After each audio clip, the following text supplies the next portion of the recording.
안녕 친구들 반갑습니다. 과학과 박하은 쌤입니다. 반갑습니다 우리 친구들. 자 친구들 우리는요 생활 속에서 전기 제품들을 정말 너무 많이 이용하고 있습니다. 따라서 매일매일 전선을 꼽고 빼고 하기도 하죠.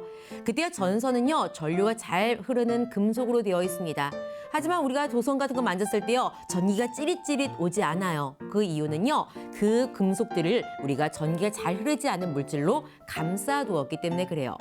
전선과 같이 전류가 잘 흐르는 것을 도체, 그리고 그것을 감싼 것을 부도체라고 하거든요. 이번 시간에 우리는 도체와 부도체부터 시작해서 도체와 부도체가 차이가 나게 되는 전기 저항까지 이야기해 보려고 합니다. 이번 시간 출발해 보도록 하겠습니다. 자, 우선 도체에 대한 이야기부터 해볼게요. 자, 도체에서 도는요, 통하다 도자입니다. 아, 잘 통하는 걸 도체라고 하나 봐요. 잘 통하는 물체, 우리는 전기나 열이 잘 통하는 것을 도체라고 해요. 그때 잘 통하는 이유는 저항이 작아서 전기나 열이 잘 전달된다라고 쓰여져 있죠. 저항이라는 것에 의해서 잘 전달되고 전달되지 않는다는 것이 결정된다는 것을 우리는 도체의 정의를 통해 알 수 있겠네요. 그때 도체로 많이 쓰이는 것은요, 구리나 알루미늄, 은과 같은 것을 우리는 도체로 이용할 수 있습니다. 그렇다면 도체가 아닌 것은 우리가 무엇이라고 할까? 부도체라고 하겠죠? 자, 부도체 살펴봅니다. 부도체예요. 여기 지금 부자 있어요. 부를 뭐래요? 아니다 부라고 쓰여져 있죠. 도체가 아니다라는 건 거예요. 자, 그렇다면요. 열과 전기가 도체처럼 잘 흐르지 않을 거예요. 저항이 매우 커서 전기나 열을 잘 전달하지 못하는 물체를 우리는 부도체라고 합니다. 그때 부도체라는 표현 말고요. 우린 과학교과에서 절연체라는 표현도 들을 수 있어요. 자, 절연체 뭘까? 끈을 절이래요. 아, 인연을 끊는 물체라고 합니다. 자, 싹둑 끊어버릴 테니까 잘 안 흐른다는 표현을 우리는 느낄 수 있겠죠. 절연체, 부도체 모두 다요. 전기 저항이 커서 전류나 열이 잘 전달되지 않는 것을 우리는 부도체, 절연체라고 합니다. 이런 것의 가장 대표적인 것은요. 나무나 종이, 고무, 유리와 같은 것들이 있고 우리가 일상에 사용하는 수많은 도선 같은 경우는 속에 구리나 알루미늄들이 들어있고 그 겉에 이런 식의 고무들의 부도체들로 감싸져 있게 되죠. 그때 도체와 부도체의 차이를 주는 것은 지금 보다시피 저항입니다. 저항이 크다면 전기가 안 흘러요. 부도체. 저항이 작다면 전기가 잘 흘러요. 도체라고 했다고요. 그럼 도대체 저항이 뭘까? 우리는 그 얘기를 해보도록 할게요. 전기의 흐름을 이야기할 거니까 전기 저항이라는 표현으로 이야기해 보도록 합니다. 전기 저항이에요.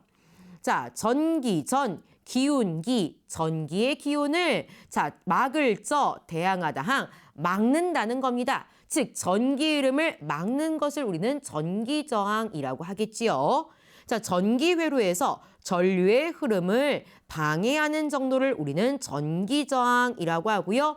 전기 저항의 이 저항의 R자를 이용해서 우리는 대문자 R을 표시하고 이것을 저항이라고 읽을 겁니다. 그리고 이렇게 생긴 것을 쓰고 옴이라고 읽고 이것을 저항의 단위라고 하는 거죠.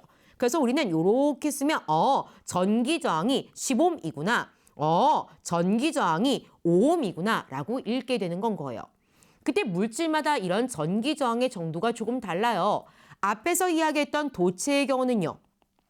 전기 저항이 작으니까 전류가 잘 흐르는 거고요. 부도체, 절연체라는 것은 전기 저항이 크니까 전기가 잘 흐르지 못하는 물질이었어요. 하지만 같은 물질이라고 해도요. 길이가 길거나 단면적의 차이가 생기면서 전기 저항의 차이가 생길 수 있습니다. 우리 전기 저항 얘기 조금만 더 해보도록 할게요. 자, 전기 저항은 물질의 종류에 따라 다르기도 하지만 같은 물질이라고 해도요. 길이나 단면적에 따라서 전기 저항의 차이가 생길 수 있다는 거예요. 첫 번째요. 우리 길이에 대한 이야기부터 볼게요. 우리 단순하게 저항이 크다라고 하면요. 방해하는 정도가 크다라고 생각할 수 있겠죠. 방해하는 정도가 크면요. 굉장히 불편할 거예요. 자, 불편한 길을요. 한번 지나가 보도록 하겠습니다. 그때 길이가 길면 아이고 불편해 오랜 시간 동안 불편하겠지만 길이가 짧으면 그나마 괜찮을 거예요. 따라서 길이가 짧으면 전기 저항이 작을 것이고 길이가 길어지면 불편한 정도가 굉장히 길 테니까 저항이 커지겠죠. 아하, 길이가 길수록 전기 저항이 커지게 됩니다. 길이가 길어지면요, 전기 저항 R로 쓴댔죠. 저항도 커집니다. 이렇게 같이 커지고 같이 작아지는 걸 비례관계라고 표시를 할 수 있고요. 우리가 이런 식의 기호를요, 비례기호라고 이야기하고 전기 저항과 길이는 비례관계입니다 라고 설명할 수 있는 거예요. 그럼 상대적으로 넓이, 단면적을 봐보도록 할게요. 자, 불편함을 겪으면서 길을 걸어가려고 해요. 근데 길이 넓어요. 그럼 조금 가기가 괜찮을 것 같아요. 그죠? 단면적이 넓으면 조금 가기가 편할 것 같고요. 단면적이 좁아요. 그럼 좁은 길을 가기가 너무너무 불편할 거라고요. 따라서 면적이 좁을수록 전기 저항은 커지겠죠. 우리 단면적을 생각했을 때 단면적이 좁으면 저항이 커집니다. 자, 화살표 방향 보세요. 이거는요, 이렇게 내려가야지 이렇게 커지는 것을 확인할 수 있네요.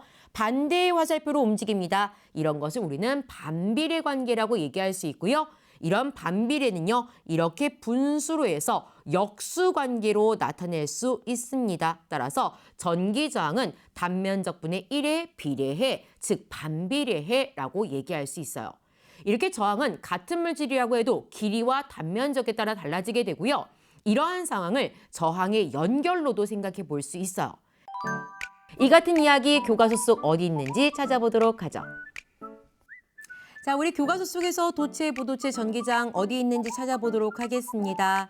자, 오매 법칙이라는 것을 우리는 배우게 되거든요. 그 오매 법칙 속에서 도체라는 표현 나올 수 있어요. 도체에 흐르는 전류의 세기는 전압에 비례하고 저항에 반비례한다 하면서 도체와 저항에 대한 단어 찾아볼 수 있을 거고요. 정전기 유도라는 걸 공부하면서도 도체인 금속의 대전체를 가까이 가져가면서 정전기 유도 현상이 일어난다 할 때도 도체라는 표현 나옵니다. 도체라는 표현이 나오니까 자연스럽게 부도체라는 것도 떠올려 볼 수 있으셔야 돼요. 자, 마무리해 보도록 합니다. 자, 용어 확인 체크예요. 저항이 작아서 전기나 열을 잘 전달한대요. 우린 이것을 도체라고 이야기할 거예요. 그리고 저항이 커서 전기나 열을요, 잘 전달하지 못한답니다. 이런 것을 부도체라고 이야기하겠지요. 자, 마무리해 보도록 할까요? 자, 친구들 이번 시간 우리 도체, 부도체, 전기저항 공부했습니다. 자, 도체가 무엇이에요? 전기 잘 흐르고 열 잘 통하는 물질이요. 부도체는 잘 통하지 못하는 것을 이야기했습니다. 그들의 차이에는 전기저항이 관여한다까지 정리하시면서 마무리합니다. 이번 시간 수고 많이 하셨어요. 안녕.